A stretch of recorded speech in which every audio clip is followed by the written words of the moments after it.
In my junior year of college, I started to believe that a promise could save a person. Not the childish kind of promise like, I'll pay you back for the coffee tomorrow, or I swear I won't get drunk again. I'm talking about a promise that makes your heart beat harder, that makes you look the other person straight in the eye and know that if you break it, you won't just lose them, you'll lose yourself too. My name is Orion, and the person I loved was Keegan. We were both American boys, born and raised in families decent enough to teach us about morality, but not open enough to talk about love between two men. I met Keegan at the end of my sophomore year, in a political science class that both of us hated with a passion. He sat next to me because there were no other seats left. He borrowed my pen and then he never left my life again. But it wasn't until junior year that everything really changed. Junior year was when everyone started talking about the future. Internships, resumes, networking, linkaging, words that sounded like metal clanging together. I was studying communications. Keegan was in economics. He always had a clear plan. I lived on feelings and black coffee. We officially became a couple one night in October, after we escaped a loud, exhausting frat party together. It was cold, the wind blowing across campus, scattering maple leaves all over the paths. Keegan took my hand for the first time on the grass behind the library. Not an accidental handhold, a deliberate one. I still remember the feeling exactly. His hand was warm, a little shaky. My heart felt like it was trying to jump out of my chest. Orion, he said, his voice dropping low. I don't want to pretend anymore. I knew what he meant. We'd been pretending for too long. Pretending we were just best friends. Pretending the way we looked at each other meant nothing. Pretending those light touches didn't keep us up at night. I looked into Keegan's eyes. The yellow light from the distant building lit up his face. Handsome in that effortless way. Light stubble. Lips a little chapped from the cold wind. Me too, I whispered. And then he kissed me. My first kiss with a boy. My first kiss with the person I loved. There were no fireworks. No soundtrack. Just the sound of the wind and our heartbeats blending together.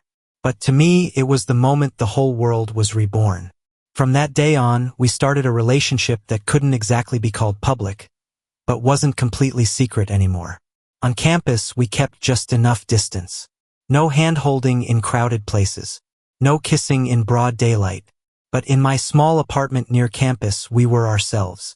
Keegan loved lying stretched out on the couch, his head on my lap, reading job emails and muttering curses at companies that demanded 2 years experience for entry-level position. I'd sit there playing with his hair, thinking that if heaven existed, it was probably something this simple. But love between two boys was never just pink and perfect. In the spring of junior year, Keegan got a summer internship offer in New York. A big finance company. A dream opportunity. He jumped up when he read the email. I hugged him, laughed with him. But that night, when it was just the two of us in the bedroom, I felt fear creeping into my chest. New York was nearly 1,000 miles from campus. 3 months. 3 months apart. Orion, Keegan said when he noticed I'd been quiet too long. It's just for the summer. Yeah, I replied, trying to keep my voice steady. I know. He sat up, facing me on the bed. You think I'm going to change? I shook my head. It wasn't that I didn't trust Keegan. It was that I didn't trust distance. I didn't trust lonely nights.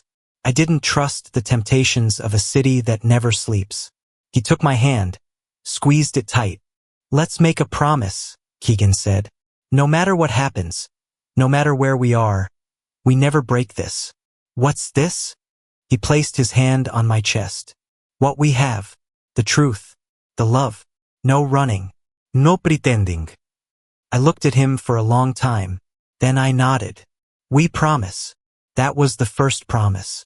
And I had no idea that promise would be tested in the cruelest way during our senior year. That summer started with a hug that lasted too long at the airport. I'd never hated the departures area more. The loudspeaker announcements echoed harshly. People rushed with their suitcases, kissed, said goodbye. Everything moved like the familiar spin of the world. Only I felt like everything was collapsing. Keegan wore a light blue button-down, sleeves rolled up past his elbows. He always dressed sharper than me. I was just in a gray hoodie, hair messy from a sleepless night. 3 months? Keegan repeated, like saying it more times would make it hurt less. I know, I said, but my throat tightened. We didn't kiss. Not in the middle of that crowded airport. Just a hug. But that hug was enough for me to remember all summer long. He held me so tight I could hear his heartbeat clearly. I wondered if his heart was racing like mine. When Keegan turned and walked into security, I stood there watching until his figure disappeared. And for the first time since we'd officially fallen in love, I felt empty.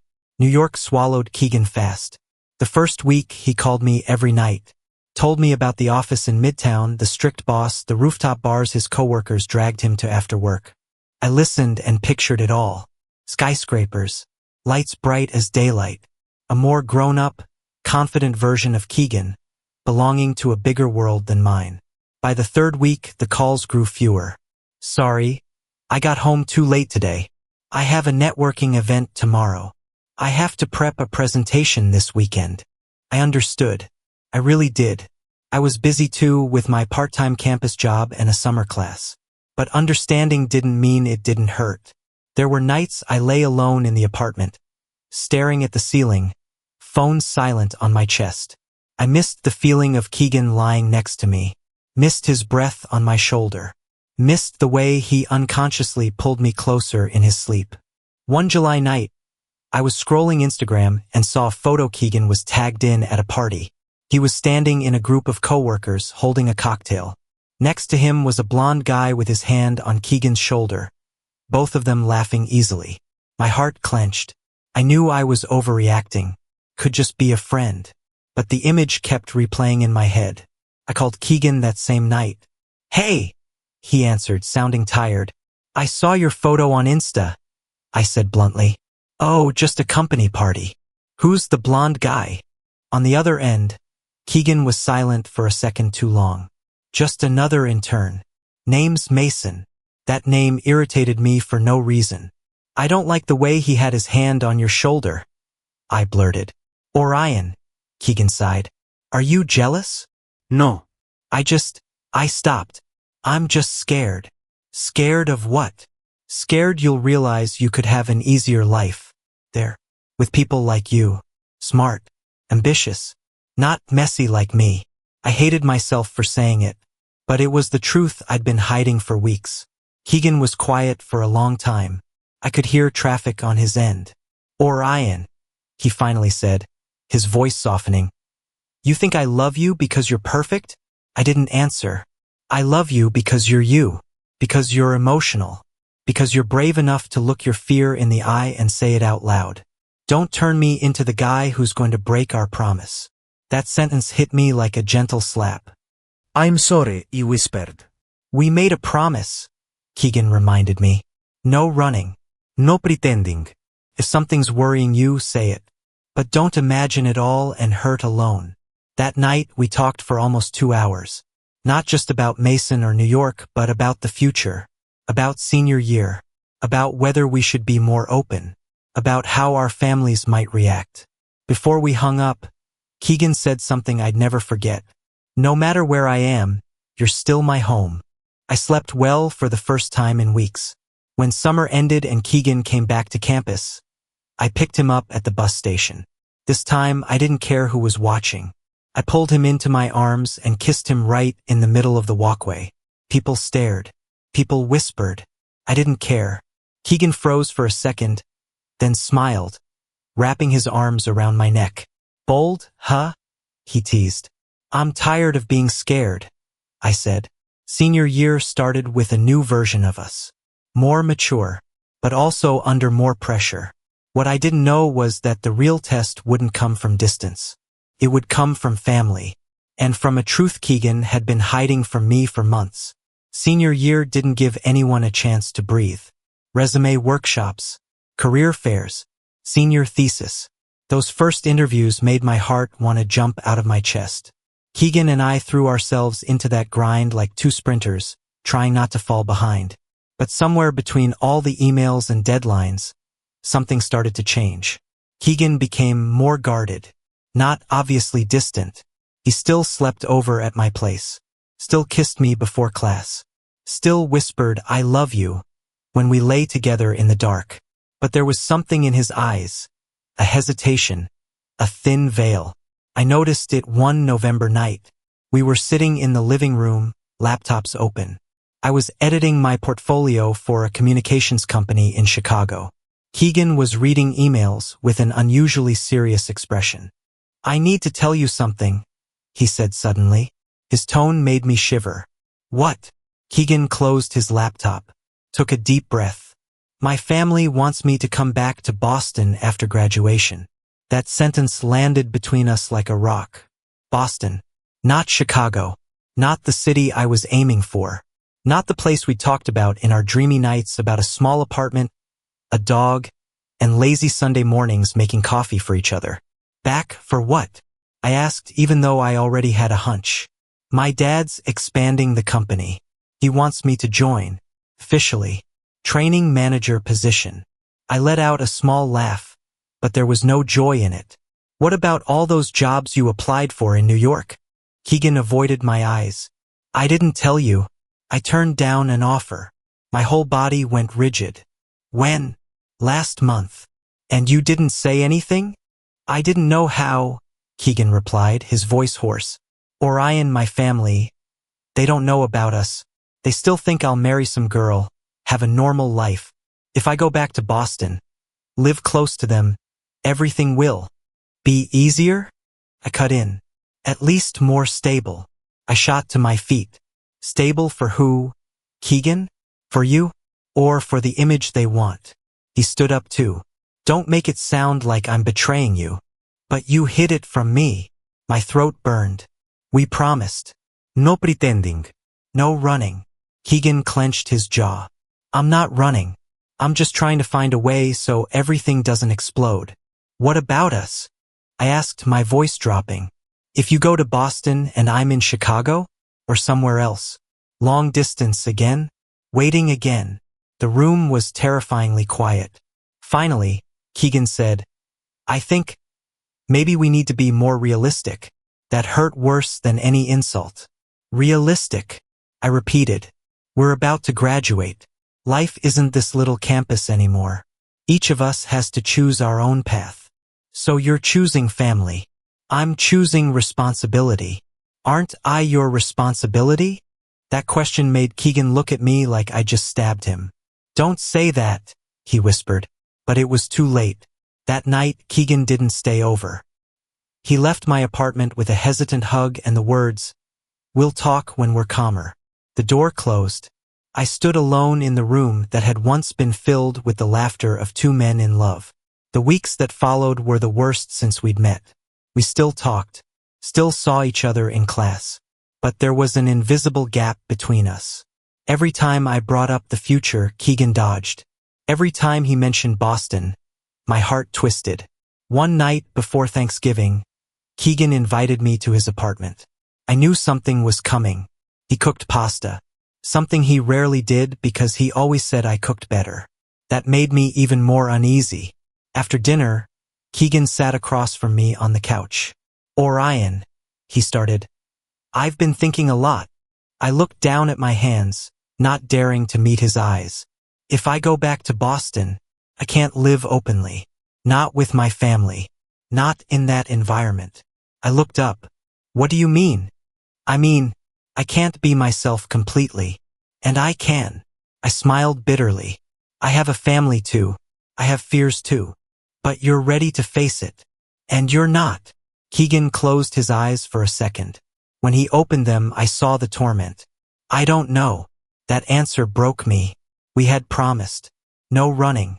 No pretending. And now, the person I loved most was standing at a choice between me and a safe life. I stood up, walked over to him. "If you choose Boston," I said slowly, "you're choosing a version of yourself that doesn't have me in it." Keegan trembled. "Don't force me like this." "I'm not forcing. I'm just telling the truth." A tear rolled down his cheek. I rarely saw Keegan cry. "I love you," he said. "I love you too. But maybe love isn't enough." That was the final knife. I walked out of Keegan's apartment that night without looking back. And for the first time since we held hands behind the library in junior year, I wondered, was our promise really stronger than fear? I don't remember how I drove home that night. I just remember my hands shaking on the steering wheel, eyes stinging from holding back tears. The streetlights stretched into blurry streaks on the windshield. This small city, once our whole world, suddenly felt foreign. 3 days later, Keegan flew back to Boston for Thanksgiving. We didn't say goodbye, but we didn't make any more promises either. I spent the break alone in my empty apartment. Most friends had gone home. Campus was quiet. I worked extra hours at my part-time job just to keep from thinking too much. Thanksgiving night, I ordered a turkey takeout and ate it on the couch. TV on but unwatched. Phone beside me. I waited for a message. Around 9 p.m., Keegan called. "Happy Thanksgiving," he said, his voice smaller than usual. "Happy Thanksgiving." On his end, I could hear his family's laughter. The clink of silverware on plates. A world I didn't belong to. "How's your family?" I asked. "Same as always. Dad's talking a lot about the company. Mom asked when I'm bringing a girlfriend home to meet them." He laughed dryly. My heart ached. "And what did you say?" I said I'm focused on my career. The silence stretched between us. "Orion," Keegan lowered his voice. "Here, I feel like I'm living two lives." "Well, you are," I said softly. "At school, I'm me. With you.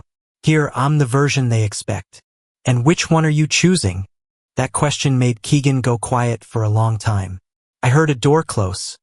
Maybe he'd stepped out to the porch for privacy. "Dad's already set up a position for me," he said slowly. "Everything's stable. Good salary. Clear path. And where do I fit in that path?" I couldn't hold it in anymore. Where am I in that plan? That's the problem. His voice cracked. "I don't know how to fit you in without destroying everything." I closed my eyes. "Keegan, I don't need you to come out right away. I just need to know you're trying. That you don't see us as a phase." "Never," he said immediately. "You're not a phase. You're the person I love. Then don't abandon me because you're scared." On his end, I heard the cold Boston wind blowing across the mic. "I need time," Keegan whispered. "We don't have much time left. Just one more semester." The call ended without an answer. January came with biting cold. The final semester began. Keegan returned to campus looking exhausted. He hugged me when we reunited, but the hug wasn't carefree like before. It felt like two people desperately holding on to something slipping from their grasp.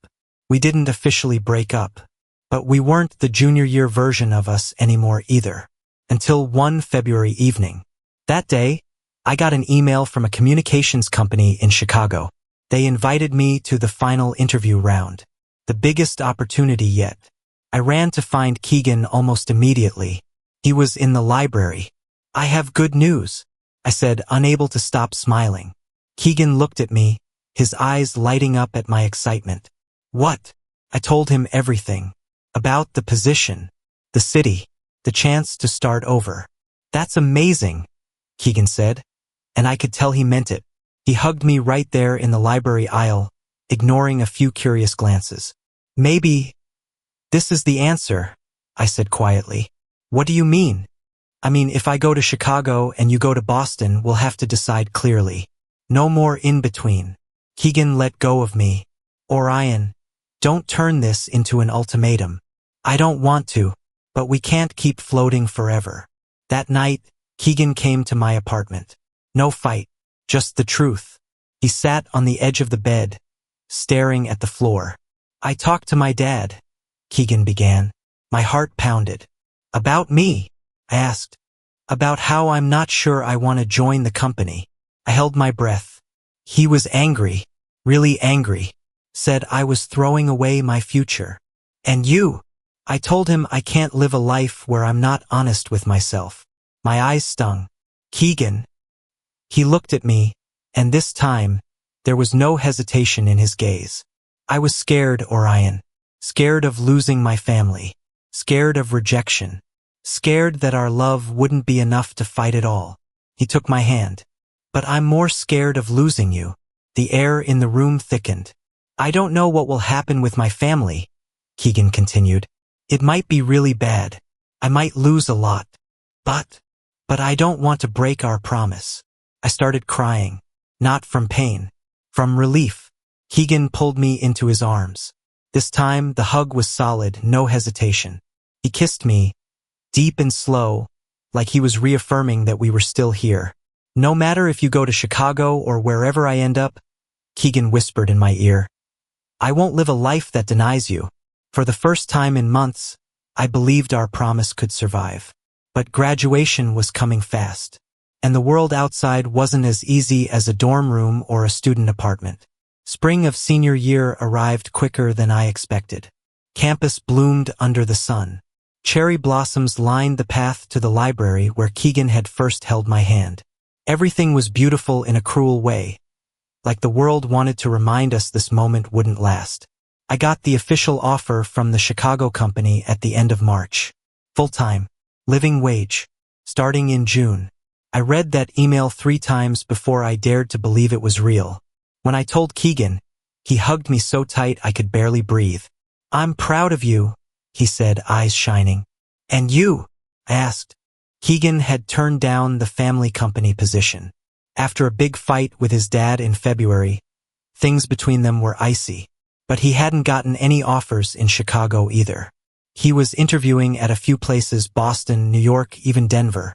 Nothing's set yet, he admitted. But I'm not going back to Boston just because I'm scared. I wanted to believe that. I really did. April was a string of sweet and painful days. We tried to savor every moment like we knew everything was about to change. Picnics on the grass. Late-night movies. Sunday mornings where I made coffee. Keegan sitting at the kitchen counter, hair messy and eyes sleepy. One night, we went back behind the library where it all started. The air was warm, a light breeze.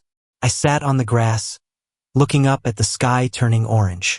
3 years ago, I thought I'd graduate, get a job, marry a girl, live a normal life, Keegan said, half smiling, half sighing.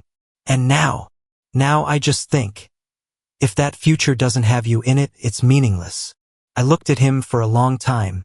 Keegan, I said softly, if after graduation we're not in the same city, are you scared? Yeah, he answered right away. But I'm more scared of losing you because I was too afraid to try. That answer wasn't perfect. It wasn't a guarantee, but it was honest.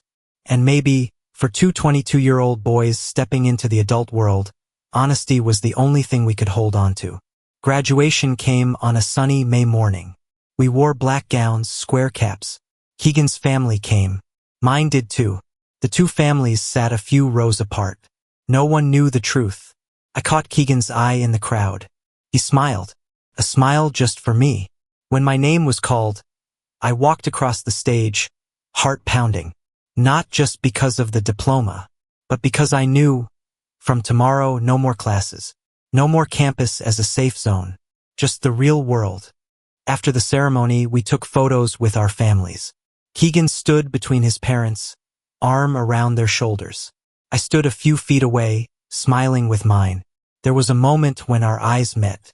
Quick, but enough for me to understand we were standing on the edge of 2 lives. That night, after everyone had gone back to their hotels, Keegan came to my apartment one last time as a student. My suitcases were packed. I'd be driving to Chicago in 3 days. We sat on the living room floor, surrounded by cardboard boxes. So this is it, I said. No, Keegan shook his head. It's just the start of a new chapter. In 2 different places. He nodded lightly. The New York company called me back, Keegan said. They want me to start in July. My heart clenched. New York. Yeah. Not Chicago. But not Boston either. Your family? Dad said if I go, I'm on my own. No more financial support. And you're still going? Keegan looked at me, eyes steady. I can't go back to living a life where I have to hide you. I've made up my mind. I crawled closer, put my hand on his cheek. We'll be long distance again. Maybe, Keegan smiled sadly. But this time it's different. How?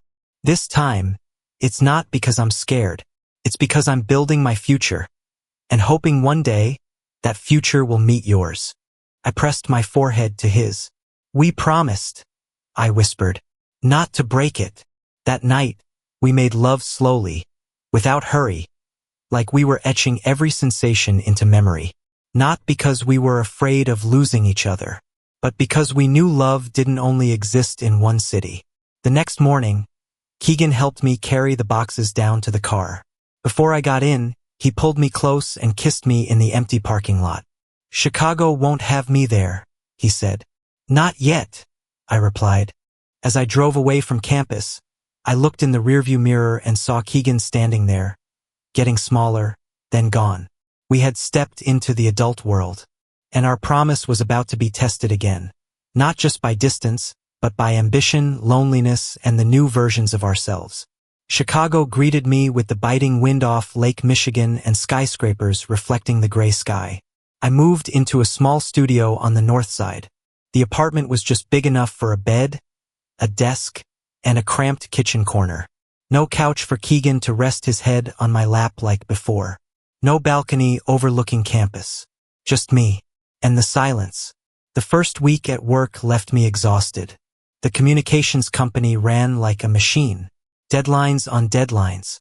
Ideas shot down. Early morning meetings with cold coffee. But I liked that feeling, the feeling of building something for myself. Keegan moved to New York in July. He rented a small apartment in Queens with 2 roommates. His finance job was more intense than the internship. We FaceTimed almost every night, but we both saw the dark circles under each other's eyes. Some days I just want to quit everything, Keegan said one night, lying on his bed, the camera shaking slightly.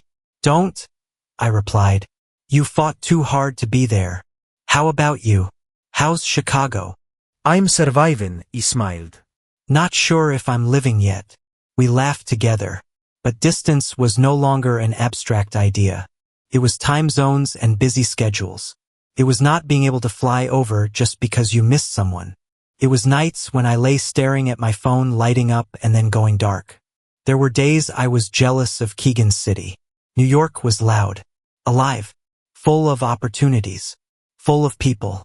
I wondered if, among those people, someone looked at Keegan longer than they should. In early October after graduation, I flew to New York to visit him. When I stepped out of Penn Station, Keegan was already waiting. He looked different, thinner, dressed sharper, eyes sharper. But when he saw me, all those layers melted away. He ran to me, hugged me in the middle of the bustling crowd. Orion, he whispered into my neck. I breathed in his familiar cologne, feeling like I just found my breath again. That weekend, we walked all over the city. Central Park, streets in Brooklyn, the small bar where Keegan usually went with coworkers. But on Saturday night, as we lay together in the cramped room in Queens, Keegan said something that kept me awake. There's an opening in my company's Chicago office, he said quietly. I turned to look at him. Really? Yeah, they're expanding the branch. My heart pounded. What are you thinking? Keegan was silent for a moment. If I moved to Chicago, we could be in the same city. We could try living together. But New York is where my career is taking off. I have mentors here, a network. Moving now could slow me down. I looked up at the ceiling. Keegan, I don't want you to sacrifice your career for me. And I don't want you to always be the one waiting. That sentence hurt in a different way. We had promised not to break this. But no one had taught us how to keep a promise when we both had our own dreams. Maybe we need more time, I said finally. How much? I don't know. The truth was I was scared. Scared that if we stayed long distance too long, we'd become 2 different people. That we'd love the memory of each other, not the people changing every day. In December, I got a small promotion offer. Higher salary. More responsibility. I called Keegan right away. See? He laughed. I told you you'd make it. Maybe Chicago is my place, I said. And New York is mine, Keegan replied. We both heard the emptiness in that sentence. Christmas Eve, we weren't together. I was in Chicago. Keegan in New York. Our families still didn't know the full truth. Keegan had started talking to his mom more, step by step, but his dad was still cold. Just before midnight, Keegan called. "Next year will be different," he said. "How?" "I won't let another year pass with us just existing between two cities." I was silent. "Orion," Keegan continued, his voice more certain than I'd ever heard. "We've kept the promise this far. No pretending. No running. Now I want to keep it in a bigger way." "What do you mean?" "I'm going to officially apply for the position in Chicago." My heart skipped a beat. "Keegan, listen to me. Not because I'm running from New York, but because I'm choosing where I want to build my life. And I want to build it with you." Tears fell before I realized. "Don't promise if you're not sure," I whispered. "I'm sure." Outside the window, light snow fell on Chicago streets. "We won't break the promise," Keegan said. I took a deep breath. Never. But between words and reality, there was still one final step. A decision that would change both of us. In February the following year, Keegan flew to Chicago again. This time not to visit, to interview officially for the branch transfer position. I stood outside my company's office building, hands in my coat pockets, heart pounding like the old days waiting for him to come out of airport security. When Keegan appeared through the revolving glass doors, I knew immediately. He didn't need to say anything. "How'd it go?" I asked. Keegan walked up to me, smiling. "They want me to start in April." I stood frozen for 2 seconds, then laughed like an idiot. "For real? For real?" I pulled him into my arms right there on the busy sidewalk. No longer caring who saw. No longer afraid of any eyes. "Keegan, you sure?" He pressed his forehead to mine, just like that last night in the student apartment. "I told you, I'm not running anymore." Moving cities wasn't as romantic as in the movies. Keegan had to end his lease in Queens, say goodbye to his New York mentor who had helped him so much, face his dad one more time, who saw this decision as unrealistic. There was one call I still remember clearly. "I told my dad about you," Keegan said over the phone. My heart clenched. What did he say? He was silent for a long time. Then he said he doesn't understand. But if I choose this path, I have to live with it. Did he cut you off? No, Keegan breathed out. Not supportive, but not disowning me either. It wasn't a fairy tale ending, but it was a door that wasn't completely slammed shut. And sometimes that was enough for the first step. In April, Keegan moved to Chicago. We didn't rush to live together right away. He rented an apartment 3 blocks from mine. Close but still with our own space. "We need to learn how to love each other without being forced by distance," Keegan said. I understood. The first week he was in Chicago, I was at his place almost every night. We cooked together, argued over who did the dishes, laughed at silly things like we were still in college. But this time, there was no graduation deadline hanging over us. No round-trip tickets counting down. Just the present. One June evening, nearly 2 years after the day we made our promise on the grass behind the library, Keegan took me to the shore of Lake Michigan. It was dusk. The water reflected a soft orange glow. "Remember our promise?" Keegan asked. "I remember every word. No pretending. No running. No breaking it." Keegan turned to me, his eyes so deep I almost forgot to breathe. "Orion, I don't know what the next 5 years, 10 years will look like. I don't know how our careers will change. I can't promise there won't be hard days." He took my hand. "But I promise that if I ever get scared, I won't stay silent. If I ever doubt, I'll say it. I won't make decisions for both of us anymore." My heart softened. "Me too," I replied. "I promise I won't let my insecurities build walls between us. I won't imagine things and hurt myself." Keegan smiled faintly. "We've grown up, but we're still the 2 boys who held hands behind the library." He leaned down and kissed me, this time without fear, without another city waiting ahead, without a goodbye coming, just us. 1 year later, we moved in together, a bigger apartment with windows overlooking the city. A couch wide enough for Keegan to rest his head on my lap like the old days. A small dining table where we set 2 glasses of wine every Friday night. Keegan's family still hadn't fully accepted it.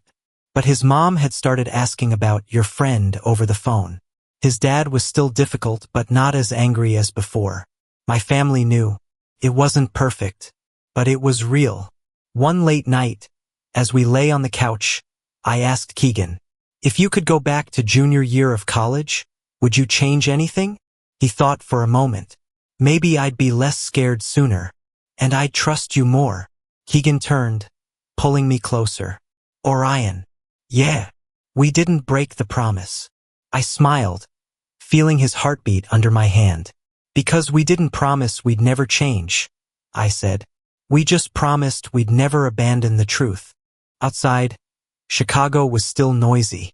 Inside, there were just two American boys who had once been afraid, who had almost lost each other, now lying side by side.